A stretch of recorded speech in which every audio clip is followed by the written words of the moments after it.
बहुत पहले चर्चा थी कि पार्लियामेंट का जो मानसून सत्र होगा उसमें कई तरह के बिल पारित होंगे, बड़े बड़े नाम लिए जा रहे थे।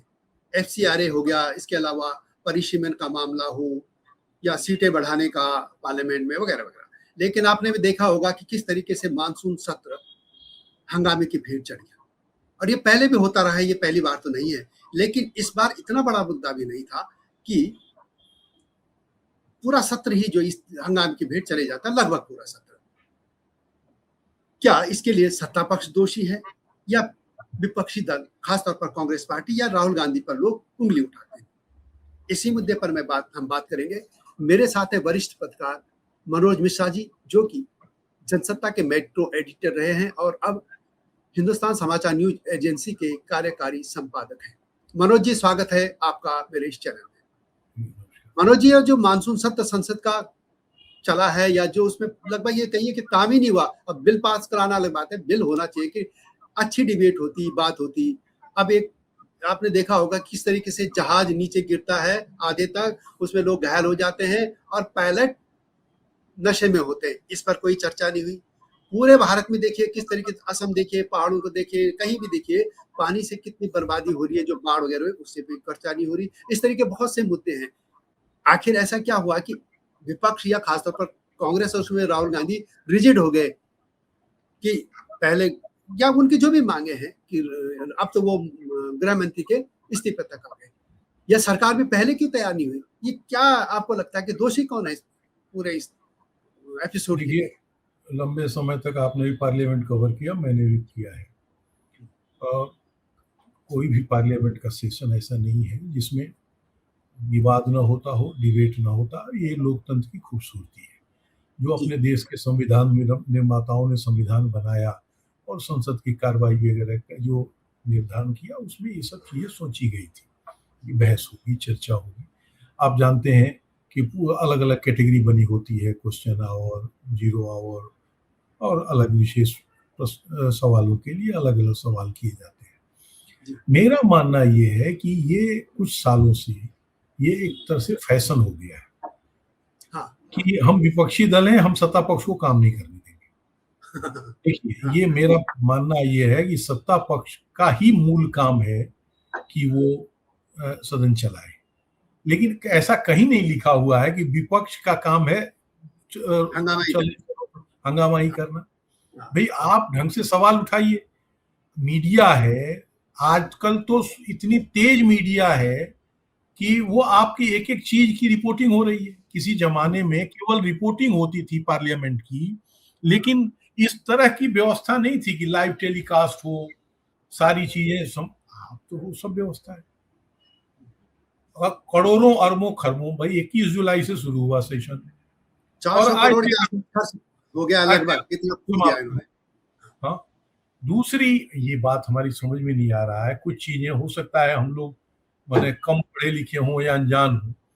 परंपरा थी कि संसद कोई भी सत्र शुरू होने से पहले एक सर्वदलीय बैठक होती थी। हाँ। 2 स्तर पर होती थी।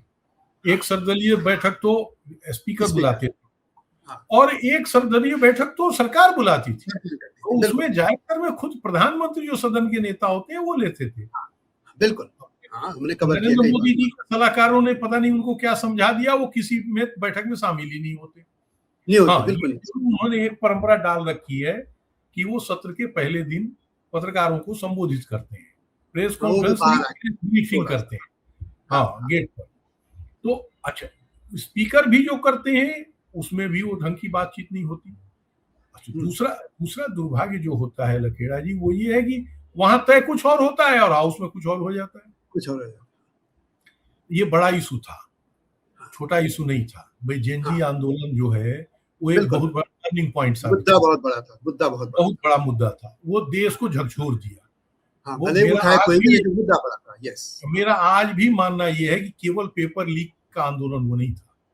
लोगों को व्यवस्था विश्वास उठ गया है, इसलिए वो लोग इतनी संख्या में सड़कों पे आए और बच्चे आए, छोटे उम्र के बच्चे आए, जिसे जेन जी और अब जेन अल्फा कहते हैं, वो वर्ग आया है। इसलिए आपको उस पर गंभीरता से बात करनी है। मेरा तो खुद का मानना ये है कि 21 जुलाई को सत्र शुरू होने के 1-2 दिन बाद ही इसी मुद्दे पर चर्चा होनी चाहिए थी। बिल्कुल। और जो ये आखिर में ये बयान आया है देश के गृह मंत्री का कि हम बयान देने को तैयार हैं बताओ और हाँ, उनको बयान नहीं देने दिया जा रहा, ये उनको पहले दिन ही करना। पहले हाँ, भाई हमारी सरकार में इस्तीफा नहीं होता, ऐसा दावा करने के बाद धर्मेंद्र प्रधान का इस्तीफा हुआ है, तो हाँ, गजब कैसे बात। निश्चित रूप से ये चोट तो खाए हुए होंगे। हाँ, लेकिन इसको क्या माना जाएगा? उनको ये भय था कि गृह मंत्री का इस्तीफा हो जाएगा, हाँ, प्रधानमंत्री का इस्तीफा, ये सब तो मैंने कल्पना लोग की बातें हैं ना, इसलिए आप संसद में बहस से डरेंगे। और दूसरा एक्सट्रीम राहुल गांधी और विपक्षी दल कर रहे हैं। हाँ, वो कुछ एक्सट्रीम मूवी दोनों तरफ है ये। हाँ, आप हाउस में जा ही नहीं रहे, हाउस में बोल ही नहीं रहे, हाँ, प्रेस कॉन्फ्रेंस भी ढंग से प्रॉपर ढंग से राहुल गांधी नहीं कर रहे हैं। ना वो अजीब सी बात करते हैं, घूमते हुए। हाँ, विपक्ष की त्रासदी ये है कि विपक्ष के जो 56 दल हैं वो एकदम वो शिव जी की बारात की तरह सब अलग अलग है। बिल्कुल बिल्कुल। हाँ, किसी की कोई विचारधारा, किसी की कोई विचारधारा, कोई दाएं चल रहा है, कोई बाएं चल रहा है। भाई साहब। हाँ, परिणाम ये हुआ कि किसी भी विषय, मान लीजिए 2 विषय जो सबसे चर्चा में रहा कि अयोध्या में चंदा चोरी, वहां चंदे में चोरी हुई, और दूसरा जंतर मंतर का अनशन, जहां कह रहे हैं कि वो पैलेट गन चला और जो भी कुछ हुआ। ये 2 मुद्दे पर आप एक डेढ़ दिन चर्चा करा देते तो क्या हो जाता? हाँ, बिल्कुल शुरू में करा देते हैं। हाँ, आइए हम चर्चा करते हैं। हाँ, भाई जब आपका मन साफ है और आपके पास फैक्ट है। हाँ, कल मैं सुन रहा था चैनलों पर कि अपने देश के गृह मंत्री कह रहे थे कि हमारे पास एक एक चीज का तथ्य है। तो तथ्य है तो क्यों नहीं पहले दिन ही आपने भाषण या खुद ही स्टेटमेंट क्यों नहीं देते? बहुत लोग पहले भी स्टेटमेंट देते रहे। Press conference. एक तो गजब बीमारी है। देखिए आप, ये देश में इतनी खराब परंपराएं हुई है, फिर से आप कहेंगे कि हम लोग उसी विषय पे आ जाते हैं, चाटुकारिता और पत्रकारिता की विश्वसनीयता। इस नेहरू जी से लेके इंदिरा गांधी तक, अटल जी तक, हर बात बात पे प्रेस कॉन्फ्रेंस करना और पत्रकारों से बात करने का रिवाज रहा है। बिल्कुल बिल्कुल। हाँ, ये लिखत में कानून नहीं है। हाँ, मुझे खुद याद है, मैंने हम कोई आजादी के समय की बात नहीं कर रहे हैं, आज की बात मैं कर रहा हूँ। अटल जी को प्रधानमंत्री थे, रास्ते में हम टोक देते थे तो खड़े होकर जवाब देते थे। ठीक है, वो प्रॉपर में जवाब नहीं देते थे, लेकिन ऐसा नहीं हुआ कि वो रिएक्ट नहीं करेंगे और आपकी बात नहीं सुनेंगे। हम लोग आडवाणी जी जो सबसे सूर नेता माने जाते थे भाजपा में, नियम कानून से चलने वाले, आप भी कभी गए होंगे, मैं भी कई बार, हम लोग 4-6 पत्रकार इकट्ठे होके पार्लियामेंट में उनके चले जाते थे और वो बात करते थे। कभी ऐसा मौका आया कि वो उनके साथ जो रहते थे दीपक चोपड़ा, वो कहते थे कि आधे घंटे बाद आइए, या अभी नहीं बात करेंगे, या व्यस्त हैं, या कुछ पढ़ लिख रहे हैं। लेकिन ऐसा कभी नहीं हुआ कि हमने कोशिश की हो, कोई नेता बात नहीं किया। आप ये देखिए, हमारे लोगों को तो मैं बताऊं कि जब हम लोग बीजेपी देखते थे तो सुषमा स्वराज जी वो लोकसभा में एलओपी थी और अरुण जेटली राज्यसभा में, और इधर या तो पहले प्रियरंजन दास मुंशी पहले होते थे, बाद में पवन कुमार बंसल थे, और भी है ना इस तरीके से। इन तीनों के यहाँ नियमित तौर पर हम लोग बैठते थे रोज, प्रियरंजन दास मुंशी हो या बाद में बंसल साहब थे, यानी जो संसदीय कार्य मंत्री थे, एलओपी रोज गप्पे मारते, गप्पे मतलब खबरें बताते थे क्या होना नियमित। अब ये एलओपी तो बाहर ही घूमते रहते हैं, उनसे मिलते नहीं होंगे, और उनका पता नहीं वो क्योंकि अब उन्होंने इतना सख्त कर दिया पत्रकारों के लिए अंदर घुसना, जैसे पता नहीं कि वहां कोई लड्डू उनको पैसा बढ़ता है और वो पत्रकार लूट के ले जाएंगे, ये बिरला साहब ने कर दिया। तो खैर वो तो उनका सबसे, मुझे लगता है भारत के संसदीय इतिहास में सबसे कृपण स्पीकर यही है बिरला साहब, जो पत्रकारों को वो पास बांटने से भी डरते हैं। चलिए ये तो उनका हुआ, लेकिन सवाल है कि सरकार को क्या हो रहा है, सरकार क्यों नहीं मिलती, बात क्यों नहीं करती, पहले की स्टेटमेंट दे देती, पहले ही चर्चा कर लेती। राहुल गांधी तो सेकंड में आते पिक्चर में, पहले कह देती हम इस पे जो अब एक्शन लिया इन्होंने, पहले 6 महीने पहले क्यों नहीं लिए, क्यों? इसीलिए हरीश जी, इसी से लोगों पर शक हो रहा है, शक होता है। लोगों को शक हो रहा है। अभी देखिए जगत प्रकाश नड्डा जी का बयान आया कि पैलेट गन नहीं चला था, ये बात क्यों नहीं अमित शाह ने आके कही? बिल्कुल पहले क्यों कहा? चोरी हुई और उस पे आपने एसआईटी बनाई, जांच हुई, जांच रिपोर्ट आई, आपको उसको सदन पर रख देने में क्या जाता है? और जो राहुल गांधी दिखा रहे हैं वो आदमी को, उसमें 2 बातें मेरे दिमाग में आती हैं। एक तो सवाल है कि इस देश के पत्रकार कहाँ हैं कि उन्होंने ये काम पत्रकारों का था जो राहुल गांधी ने किया। भाई बिल्कुल। आपको पत्रकारों को ढूंढ के लाने चाहिए, भैया इसको गोली लगी। अखबार लिखते थे ना, तब पार्लियामेंट में हंगामा होता था, नेता बोलते थे। अब नेता बोल रहे हैं, पत्रकार लिख रहे हैं, ये तो गलत। एक तो पहली गलतियां है। दूसरा, चाहे चलो वहां नहीं लगी गोली, आखिर उस लड़के को या जो व्यक्ति दिख रहा है, राहुल गांधी दिखा रहे हैं, उसको गोली लगी कहां से, ये तो पुलिस हाँ, बताए ना। भाई कहीं ये हाँ। तो नहीं कि घर में चला दी किसी ने, किसी झगड़ा हुआ, ये तो बताओ ना भाई। यदि यहाँ नहीं चली तो कहीं तो चली है ना, आसमान से तो नहीं आई।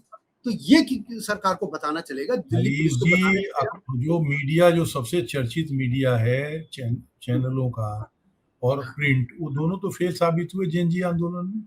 हाँ, बिल्कुल भाई बिल्कुल। जो तस्वीरें वहां दिखाई, बच्चियों पर लाठीचार्ज और तमाम तरह की, वो तो सोशल मीडिया से आपने ली।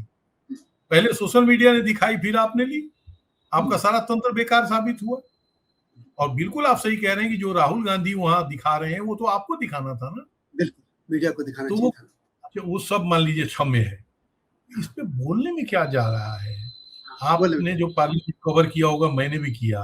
हम हाँ लोग पार्लियामेंट कवर करने जाते थे कि अंदर जो कार्रवाई हो रही है उसको करेंगे, और हाँ एक लोभ ये था कि जिस बड़े नेता से चाहेंगे हाँ, उससे थोड़े प्रयास करके मिल लेंगे। तो बिल्कुल बिल्कुल। आपने भी वही किया होगा, मैंने भी हाँ 4-6 हाँ, लोगों, सब यही। पत्रकार साथियों का एक ग्रुप बन जाता था, और हाँ, चलो फलाने जी के यहाँ चल के मिलते हैं और इसी सवालों पर बात करेंगे।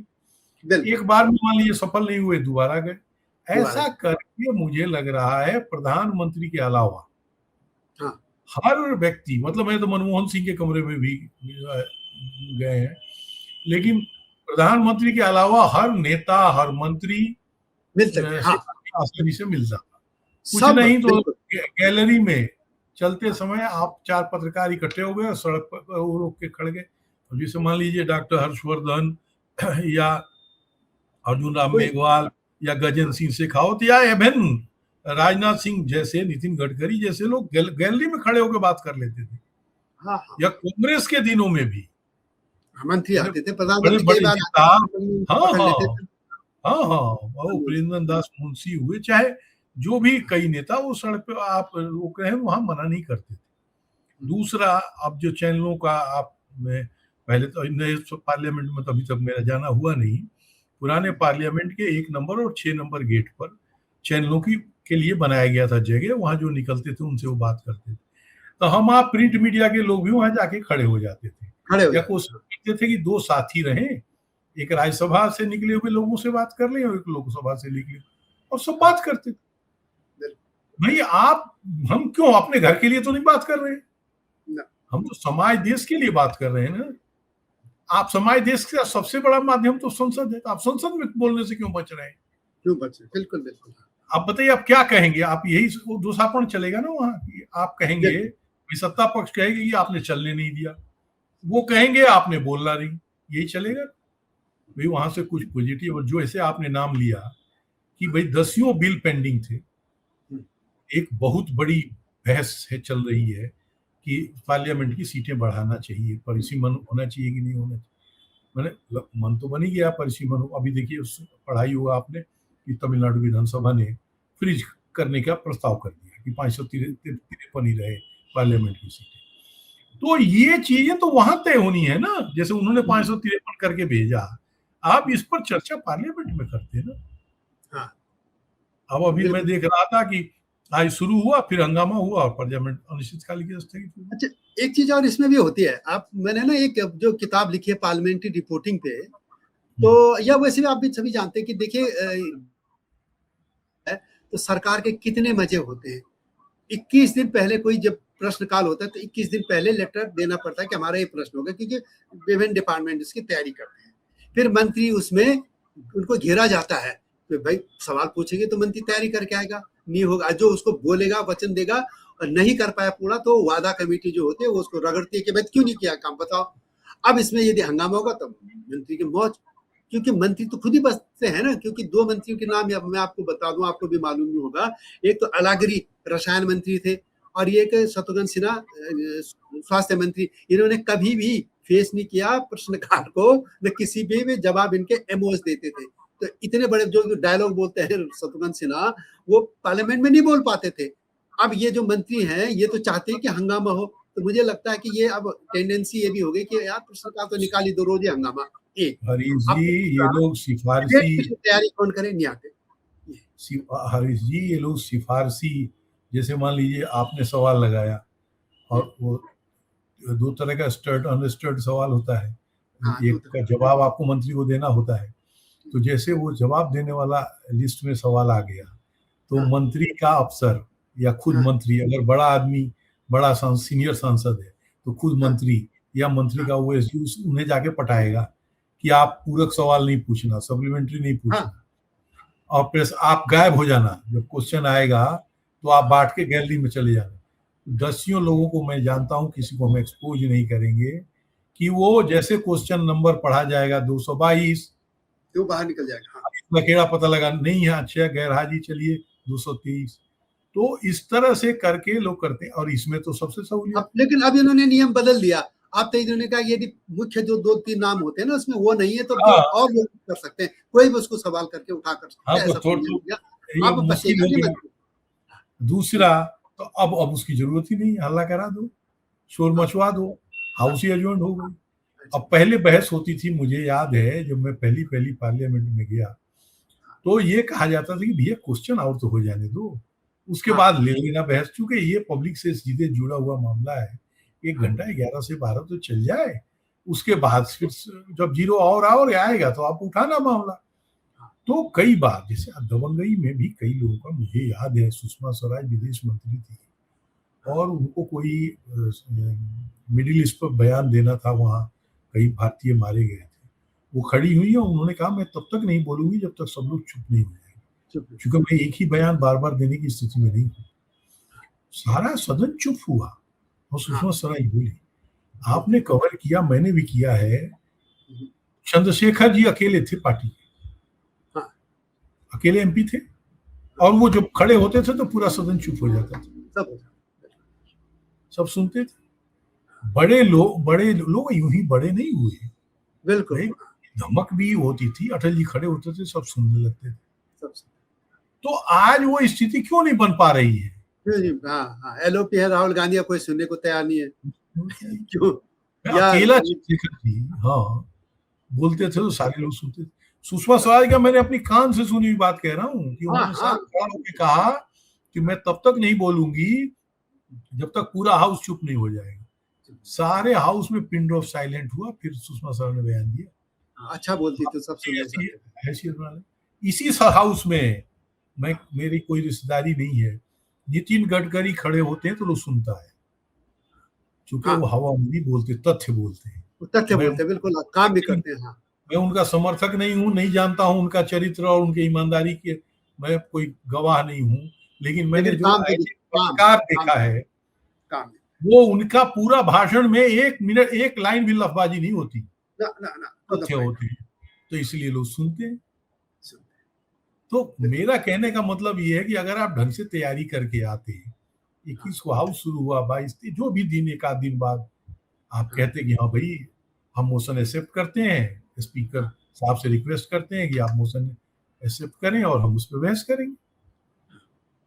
बिल्कुल, इसमें लगता है कि इनकी गलती भी है, बड़ी गलती नहीं की है सत्ता पक्ष की, कि आप खुद ही स्टेटमेंट में, हमने कई बार देखा कि सरकार खुद ही स्टेटमेंट बोले भी नहीं तो सदन पटल पे रख देते थे कि भाई फला जगह ये हुआ, उसका स्टेटमेंट, जिन्होंने स्टेटमेंट तक पता नहीं रखा नहीं रखा, रखा होता तो खबर छपती, आई नहीं है, बोला नहीं है, क्यों भैया स्टेटमेंट रखते हैं, उसके बाद भी कोई कहता कि हाँ भाई इस पे अलग से बयान होना चाहिए। शॉर्ट टर्म जो होती है ना चर्चा, 2-4 लोग बोलते हैं, हर दल से एक 2 या 2-3 बोलते हैं, उसमें जवाब देता है, इतनी भी चर्चा होती है, वो भी नहीं हुई। तो पूरा अच्छा, एक और देखिए ना कि पंडित नेहरू के समय पे जब वो प्रधानमंत्री थे तो 151 मीटिंग हुई थी पार्लियामेंट की, और ये राजीव गांधी के समय तक अंतिम राजीव गांधी थी जब 100 बैठकें हुई। चलिए, पहले कहते हैं कि तब पार्लियामेंट जो है वो अपना कानून बना रहा था, संसद जो है संविधान में नए नए कानून बना रहे थे। बाद में मीटिंग की अहमियत कम नहीं होती, वो इसलिए नहीं होती कि क्योंकि अब सरकार को जवाबदेह बनाना इन सांसदों का काम है। और जवाबदेह कब बनाएंगे? जब आप बात करेंगे, चर्चा करेंगे, सवाल पूछेंगे वगैरह वगैरह। अब इसमें जैसे सत्ता पक्ष को मैंने कहा इनको जवाब खुद देने चाहिए थे प्रस्ताव, वैसे ही विपक्ष की भी जिम्मेदारी है कि वो सरकार को जवाब दिया दे बनाए। हंगामा करके थोड़ी कि हंगामा करके तो आप फ्रंट में छप सकते हैं, अपने आप 4 लोगों के साथ खुश हो सकते हैं, राहुल गांधी हाँ बहुत बहुत अच्छा किया, अब आप हर जगह भी छाए हैं। लेकिन जो आम आदमी जानना चाहता है कि सरकार को कटघरे में खड़ा किया, वो तो बच गए नहीं, वो सरकार तो बच गई, तो आप तो सरकार की मदद कर रहे हैं। तो इसमें इनकी गलती नहीं दिखती क्या आपको? पहले तो गलती में ये हार्ड एंड फास्ट रूल नहीं था जो हाँ।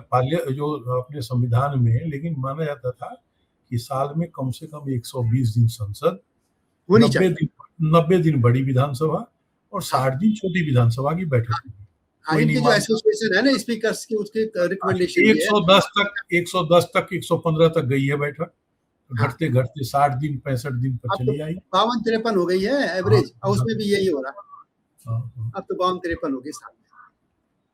कोई नहीं सर, ये हालात तो हाँ खराब होते जा रहे हैं और दिन पर दिन खराब। अगर नहीं बहस होगी तो लोकतंत्र क्या बचेगा? और एक और देखिए ना, इनकी तनख्वाहें देखिए, लगभग 3 लाख रुपए का पैकेज बनता है एक सांसद का। उनकी तनख्वाह, दिल्ली में कोठी का किराया देखो, उनका आना जाना खर्चा, स्टाफ, हवाई जहाज, बिजली, पानी, सब कुछ आप देखिए कितना इनको भत्ते वगैरह। वो जमींदार गए इस देश से, रजवाड़े गए और नए 553 रजवाड़े बना दिए, और अब 888 या कुछ हो जाएगी। अब आप 800 से ज्यादा बनवाने की तैयारी है।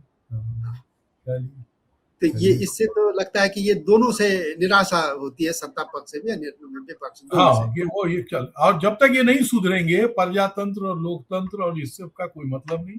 अगर संसद ढंग से नहीं चलेगी तो डेमोक्रेसी का कोई मतलब नहीं। ये तो फिर मतलब इस पर रोना आएगा ना भाई। आप आम आदमी की बात ही नहीं कर पाएंगे, उसमें बहस ही नहीं होगी तो फिर संसद का आएगा। इसके अंत में एक बात मैं कहना चाहता हूँ, मैंने जो किताब लिखी थी पार्लियामेंट्री रिपोर्टिंग वाली, उसकी भूमिका मैंने एक श्लोक से की थी गीता की। तो श्लोक तो खैर मुझे उतना याद नहीं, लेकिन मैं इसका भाव बता देता हूँ कि जब अर्जुन युद्ध करने से भाग रहे थे तो भगवान श्री कृष्ण ने कहा था कि अर्जुन, ये जो समाज है ना, वो सत्ता के जो टॉप में बैठे लोग हैं उनको देखता है कि वो कैसा व्यवहार करते हैं, और जैसा वो व्यवहार करते हैं वैसे नीचे के लोग भी, यानी समाज के जो क्रम में है वो भी करते हैं। अब तुम राजा का पुत्र, राजकुमार थे, क्षत्रिय यानी सैनिक भी थे, तो यदि सैनिक युद्ध से भाग जाएगा तो सभी भाग जाएंगे। अब आपको युद्ध तो करना ही है, मैसेज क्या जाएगा? यहीं पर मैंने लिखा था कि पार्लियामेंट के लोगों को भी ये सोचना चाहिए, गीता का उपदेश, कि तुम जैसा व्यवहार करोगे वैसे ही दूसरे भी करेंगे। अब एक दूसरे को उल्टा सीधा बोलोगे, कहना नहीं मानोगे, उदंडता दिखाओगे, या आप खुद बचोगे सवालों से, आप संसद में नहीं आओगे, बैठोगे, तो दूसरे जो छोटे सदन है वो भी करेंगे, नगर निगम और ग्राम सभाओं तक यही होगा, या फिर अफसर भी वही करेगा, नेता भी वही करेगा, छोटे दर के करेंगे। तो आखिर इन लोगों को ये सबक क्यों नहीं सीखते? क्योंकि गीता सिर्फ एक धर्म वो नहीं है, एक मैनेजमेंट भी सिखाती है गीता। और इन लोगों को मुझे लगता है कि ये सीखना पड़ेगा कि इनका ये कैसा व्यवहार कर रहे हैं, दूसरे लोग वही सीखें। निश्चित रूप से उसकी अफसरशाही पर आपकी पकड़ कमजोर होगी, बिल्कुल कमजोर, समाज में कमजोर होगी, और ये परंपरा जैसी ढलती जाएगी। और अगर संसद की बहस अगर अप्रासंगिक हो गई तो फिर देश का में लोकतंत्र पर सवाल उठने लगेंगे। ये दुर्भाग्यपूर्ण है, इस पर सोचना चाहिए गंभीरता से दोनों पक्ष को, और कम से कम अगली बैठक जो हो उसमें तो ये गंभीरता दिखाना चाहिए। आप लोग इस बारे में क्या सोचते हैं? कमेंट बॉक्स में अवश्य लिखिएगा। मनोज जी, आप मेरे चैनल में आए, बहुत बहुत धन्यवाद। मिलते हैं जल्दी नए मुद्दे के साथ, तब तक नमस्कार। हिमालय पे पेड़ हो तो गीत गाएंगी नदियाँ, गीत गाएंगी नदियाँ। पेड़ों पे चिड़िया है तो गीत गाएंगी नदियाँ, पेड़ों पे चिड़िया है तो गीत गाएंगी नदियाँ। माँ की लोरी जैसे होते हैं नदियों के गीत।